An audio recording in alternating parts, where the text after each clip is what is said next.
Yo, Nick. How are you, Bryan? I'm not too bad, actually. We're at Nick's place, and we're just looking at his garden, what he's put in the back of his property here. Nick has transformed what was sort of a mound at the back of a house. Just quickly, we're showing you a bit of it. About to see the personality himself shortly. Oop, nearly tripped over. Up the lovely steps that he's built. And there he is, Nick. Normally what you see when you see me is Bryan, but I've got my other friends here today. That's Lute and this is Trini. Trini the chicken. She's an absolutely magnificent creature. Now I'll let you in and keep these buggers in here. Right. Book, book. Notice that there's another black one. She's the better layer of the two, but this one lays enormous eggs. There you go, Trin. Good girl. And We've got to get out of the light. yeah, what You we've stand done there here, in the Bryan, shade. so in front of this magnificent construction, I put all the junk from the house in. Yeah. Built it on the kitchen table a few months ago. We piled about 35 cubic metres of soil up here, and I flattened it out to make vegetable beds. And we've had one season out of it where we just played around. But this year we're getting serious. I've built a windbreak to the south. And you can see I've got my broad beans have come through this bed here. This bed next to it's got brassicas and silver beet and other stuff in it, which in the next month or so we'll start picking. And beyond that you're looking at a bed which has got a red currant, a black currant and 3 gooseberry plants, because I love gooseberries. There's a plum tree there, there's a plum tree there, there's a peachy there and an apple over the back. Behind the TARDIS, which the girls live in. Where Bryan's walking at the moment, there's a raspberry bed in the corner. We're all happy about that.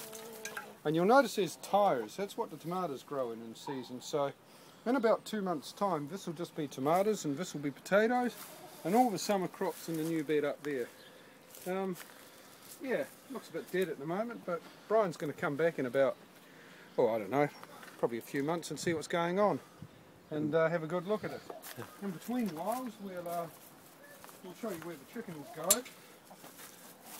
Light's really bad for this. Yep, that's At fine. the moment, it's bright It'll light. be nice and dark and light in here, but Whoa! this is where the chickens live. They live on Chicken that house. perch. Chook We- house. We keep the straw bales in here, which they seem to like. We're about to change that one.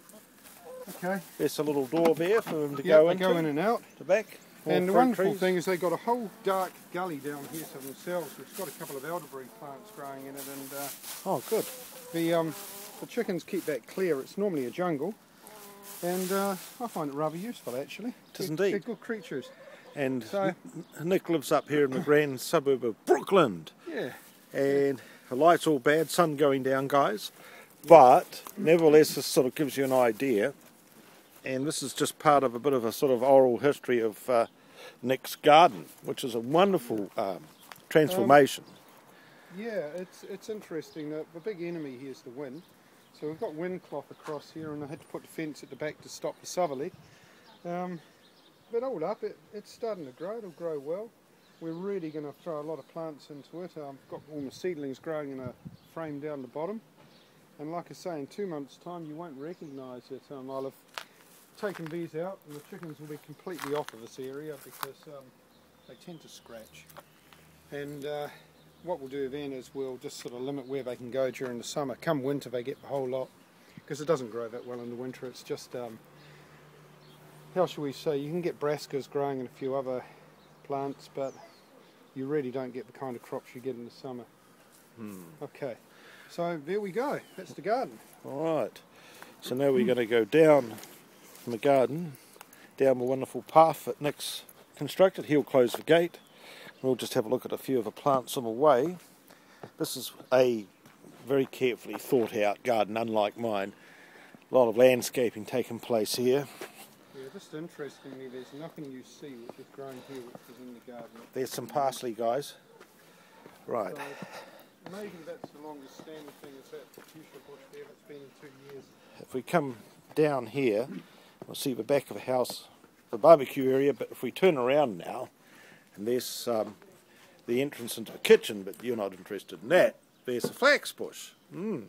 Now we can look back up to the garden shed, and the little black shed at the back was the chicken dwelling. And there's some art.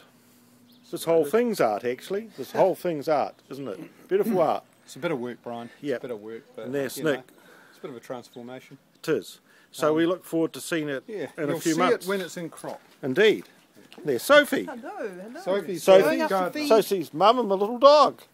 We're going up to feed the chickens some cheese. Oh, okay. Right, well,